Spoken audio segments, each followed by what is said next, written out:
At the end of fermentation, a wine press is used to improve the final yield and extract some of the wine that is left in the residual grape skins. Here, a large membrane press is sanitized using ozone to minimize contamination of the wine by unwanted yeast or bacteria.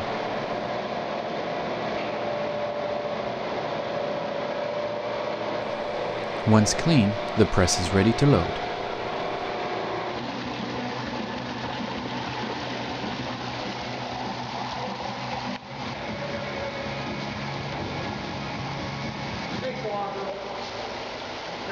The liquid portion of the tank, also called the free run fraction of the wine, is separated from the skins and transferred to another tank where it will be left to settle for a few days. After all the free run has been drained out, the solid phase, consisting mostly of grape skins, seeds, and fermentation yeast, is transferred into plastic bins.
These bins are then emptied into the press.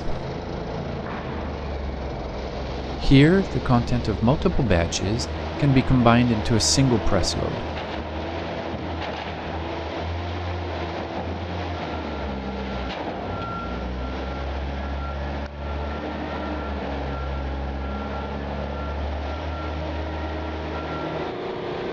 As the press run is initiated, compressed air inflates the membrane inside the chamber, squeezing the remaining wine out of the skins.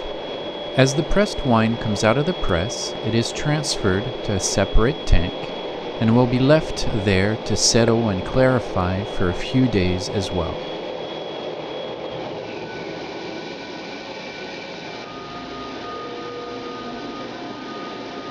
The more pressure is applied, the more the wine coming out collects tannins from the skins and seeds. The winemaker ultimately decides when enough wine has been pressed out, based on his sensory preferences.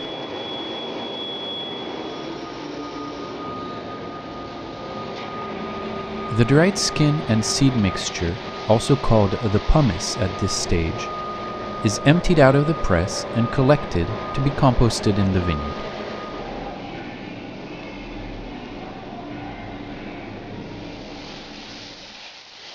Finally, the press is washed and prepared for the next press cycle.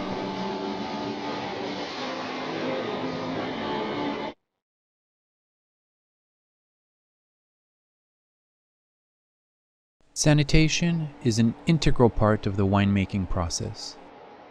It is particularly important to sanitize all pieces of equipment that will come in contact with the juice or wine at any time throughout the process. To do so, various acids, base, or oxidizing chemicals are used to clean hoses, pumps, and tanks. This will ensure that no unwanted or spoilage microorganisms can enter the wine.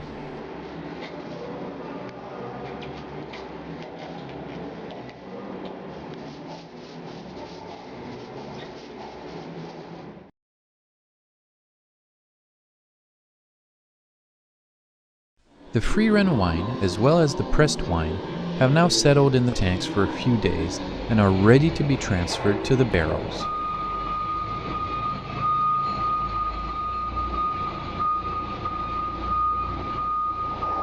Before filling, though, the inside of the barrels have to also be sanitized. Here, high-pressure steam and an ozone solution are used to clean the barrels.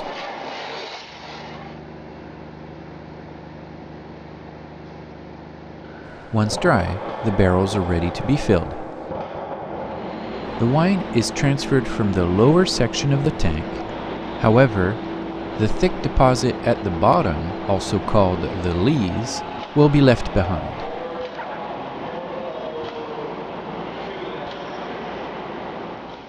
The barrels are filled manually and cautiously to avoid spillovers. The entire process through crush, from picking the grapes to barreling the wine, will take from 4 to 6 intense weeks of winemaking. Once all the wine in a tank has been transferred to barrels, the lees are collected to settle for a few more days.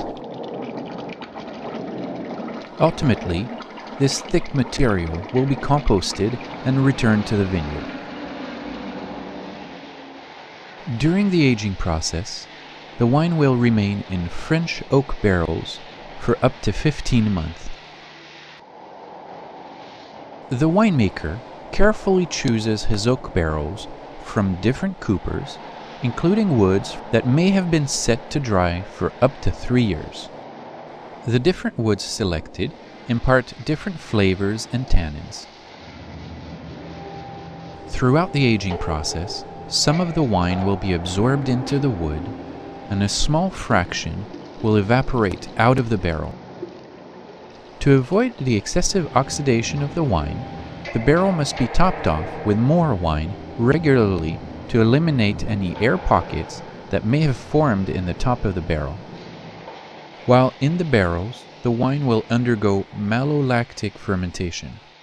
This important step will soften the acids and round off the wine.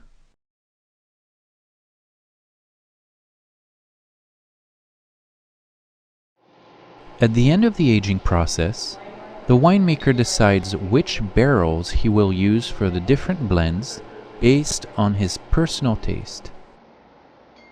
If necessary, he can also decide to adjust the tannins in a blend by adding fining agents.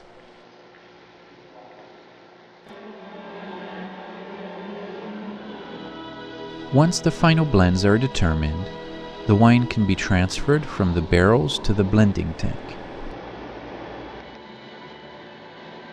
The wine is then passed through a filter to remove any suspended solids such as leftover yeast and returned to another clean tank awaiting bottling.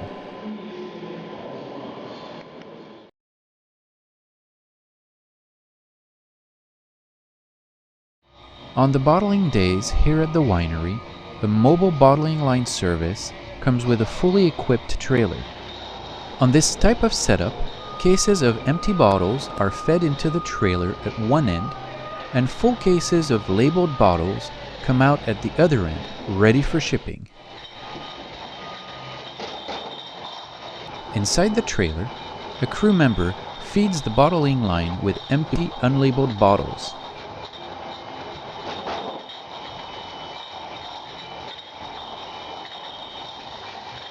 The bottles are first sparged by removing the air with a vacuum and replacing it with an inert gas. Then they pass through a 15-head bottle filler carousel.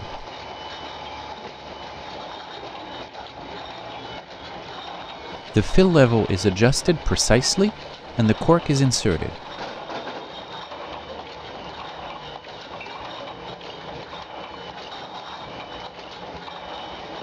Two crew members can then fit the foils onto the bottle.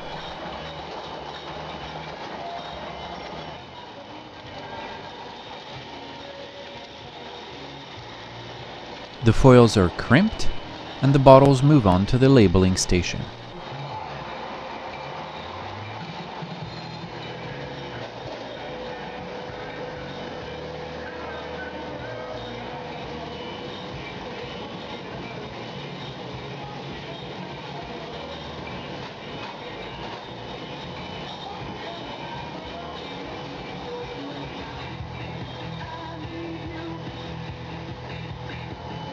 Finally, the bottles are dressed and ready to box.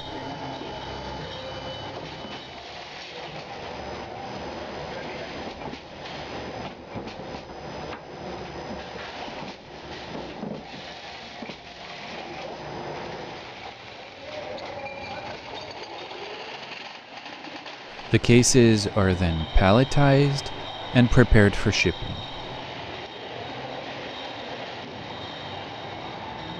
Almost all the pallets will be sent out to a distributor's warehouse, from which the cases will be then dispatched to a retailer and ultimately to the consumer.